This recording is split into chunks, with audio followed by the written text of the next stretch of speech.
हाय, मैं हूं अमित दीक्षित और आप देख रहे हो अमित गढ़वाला। आज हम शुरू करने जा रहे हैं इसमें क्लास 7th के मैथमेटिक्स की एक्सरसाइज 3.5 हम शुरू करने जा रहे हैं। इसमें इसके कुछ क्वेश्चंस हैं। इससे पहले हमने पूरे चैप्टर के बारे में अच्छी तरीके से डिस्क्राइब कर लिया था कि दशमलव क्या होता है, किस तरीके से हम दशमलव का मल्टीप्लाई कर सकते हैं यानी गुणा कर सकते हैं, और दशमलव का हम किस तरीके से उसमें भाग दे सकते हैं, या फिर जो भाग वाली जो डिवाइजर पार्ट होते हैं यानी जो भाजक संख्या होती है अगर वो भी दशमलव में है तो फिर किस तरीके से भाग दे सकते हैं।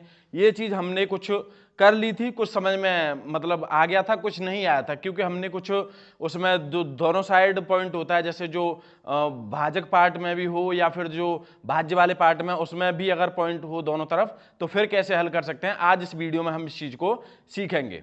चलिए, पहली चीज, अगर आपका एक साइड में पॉइंट आता है, जैसे 4 का भाग 6, 7, 3.249, इस तरीके की अगर संख्या है और इसमें आपको भाग देना है, तो सबसे पहले आपको क्या करना है, सबसे पहले आप नॉर्मल भाग देते जाइए। जैसे आप भाग देते हो 4, 4 एकम 4, यहां से कितना बच गया 2, ऊपर से ताल लिया 7, 4 छिंगे 24, यहां से 3 बच गया, ऊपर से ताल लिया मैंने 3, 4 अट्ठे 32, इधर से 1 बच गया, ऊपर से ताल लिया मैंने 2। जैसे ही मैं पॉइंट के बाद वाली संख्या यानी जो पॉइंट के पीछे की संख्या यहां उतारूंगा, तुरंत यहां पर पॉइंट लगाऊंगा मैं, तो मैं यहां पॉइंट लगा दूंगा। अब मुझे भाग देना है 4 का, 4 तिया 12 पूरा पूरा चला गया, ऊपर से संख्या उतारूंगा 4, 4 एकम 4, यहां से कुछ बचेगा नहीं, ऊपर से ताल लिया मैंने 9। तो अब 4 का भाग इसमें देना है 4 दूनी 8, यहां से तो एक शेष बच रहा है। लेकिन जो अब पॉइंट वाले भाग का जो प्रॉब्लम है वो ये है कि पॉइंट वाला भाग आपका तब तक हल होगा जब तक आपका रिमाइंडर बिल्कुल जीरो नहीं आ जाता। अगर आपका रिमाइंडर कुछ भी बचता है तब तक आपका पॉइंट वाला भाग हल नहीं होगा।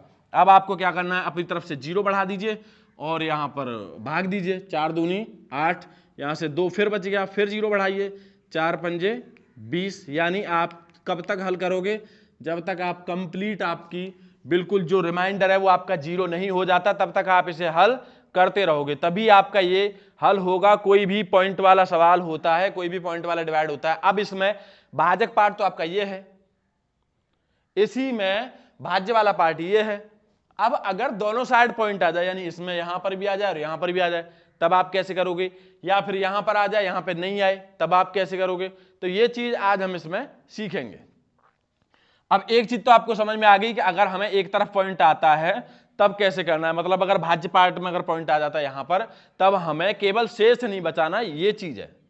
अब इसके बाद अगर दोनों साइड पॉइंट आता है या एक तरफ पॉइंट आता है तो कैसे हल करना है।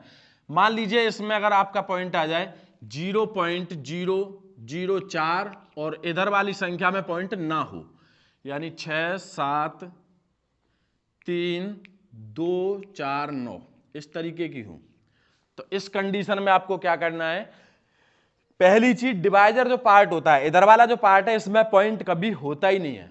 अब अगर है तो उसके लिए क्या है, ये कंफ्यूजन के लिए डाला जाता है, और इसको हल कैसे करना होता है वो मैं बताता हूं। ऐसी कंडीशनों में अगर आपका डिवाइजर पार्ट में अगर आपका पॉइंट आ जाए, यानी यहां अगर आपका पॉइंट आता है, तो उस कंडीशन में आपको क्या करना है, यहां से पॉइंट को हटा दीजिए और इधर की तरफ अगर पॉइंट नहीं है, तो अगर आपका भाज्य पार्ट में पॉइंट नहीं है यानी बीच में आपका पॉइंट कोई भी नहीं है, तो उसके लिए आप इधर जीरो बढ़ा दोगे। यानी मैं यहां से पॉइंट को हटा दूंगा और मैं इधर जीरो बना दूंगा, यानी मेरा हो जाएगा 4 से भाग हो जाएगा कितने में, 0, 0, 0, क्योंकि मेरे पॉइंट के बाद 3 डिजिट थी। अब मुझे 4 का नॉर्मल भाग देना है इसमें, यानी वो तो नॉर्मल भाग तो आप दे ही दोगे। 4 एकम 4, यहां से 2 बच गया 7, 4, 4 छिंगे 24, फिर यहां से 3 बच गया, ऊपर से 2, 4 अट्ठे 32, फिर इधर से डाल लिया हमने 4, यानी 4 एकम 4, फिर हमने डाल लिया 9, यानी 4 दूनी 8, फिर इधर से बच गया 1, ऊपर से डाल दी 0, 4 दूनी 8, फिर यहां से 2, फिर 0 ये वाली, यानी 4 पंजे 20, फिर इधर से कुछ बचा नहीं और 0 को रख देंगे हम ऐसा कैसे यहां पर, यानी हमारा जो आंसर आएगा वो आएगा 16812250। इस तरीके से मैं नॉर्मल कर सकता हूं। मतलब मेरा जो समझने का जो क्राइटेरिया है वो ये है कि अगर आपके डिवाइजर पार्ट यानी सबसे पहले वाले पार्ट में अगर आपके पॉइंट आते हैं तो उस कंडीशन में आपको वहां से पॉइंट हटा करके, और जो बीच में पॉइंट नहीं है यानी भाज्य वाले पार्ट में पॉइंट नहीं है तो वहां पर मैं अपनी तरफ से 0 बढ़ा दूंगा। तो ये तो हो गया आपका कम से कम एक में अगर पॉइंट होता है तब। लेकिन अगर दोनों साइड पॉइंट आ जाए, मतलब इसमें भी आ जाए और इसमें भी आ जाए, उस कंडीशन में आप क्या करोगे? मान लीजिए आपके पास डिवाइड आ जाए 0.4 और 7.69 इस तरीके का, तो आपको क्या करना है? पॉइंट मैंने आपको क्या बताया है कि पॉइंट आपका केवल भाज्य पार्ट में हो सकता है, डिवाइजर जो शुरुआत का जो भाजक पार्ट है उसमें आपका पॉइंट हो ही नहीं सकता। तो यहां से हटाने के लिए हम क्या करेंगे? यहां से हटाने के लिए हम करेंगे कि इधर से पॉइंट को हटा देंगे और इधर इस पॉइंट को एक डिजिट आगे खिसका देंगे, यानी 4 का भाग जाएगा 76.9 में। तो इस तरीके से आपका नॉर्मल डिवाइड होगा।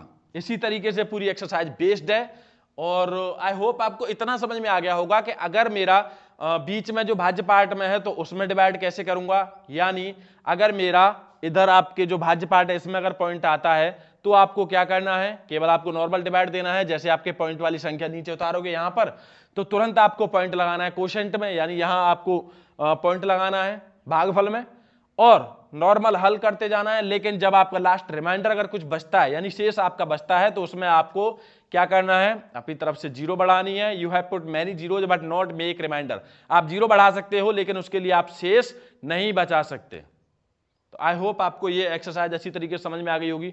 और दूसरा सवाल था आपका इसी में कि अगर आपका बीच में पॉइंट ना हो और शुरुआत में पॉइंट हो तो उस कंडीशन में आपको क्या करना है? उस कंडीशन में आपको जो शुरुआत वाले यहां जो भाजक पार्ट में पॉइंट होते हैं इनको आप हटा दोगे और आगे की डिजिट में यहां पर अगर पॉइंट नहीं है तो उस कंडीशन में 0 बढ़ा दोगे और अगर पॉइंट है तो उतनी डिजिट आप आगे खिसका दोगे। सपोज दैट यहां पर अगर 0.004 है तो इधर अगर पॉइंट यहां पर होता 2 से पहले तो इधर कंप्लीट आपका पॉइंट आगे निकल जाता। इसमें आपको 4 का भाग देना पड़ता है 67 32 4 में या 67 32 में या फिर 67 673, मतलब जैसा आपका अगर पॉइंट यहां पर आ रहा है उस तरीके से आप इसे हल कर सकते हो। आई होप आपको समझ में आ गया होगा। तब तक के लिए थैंक यू सो मच।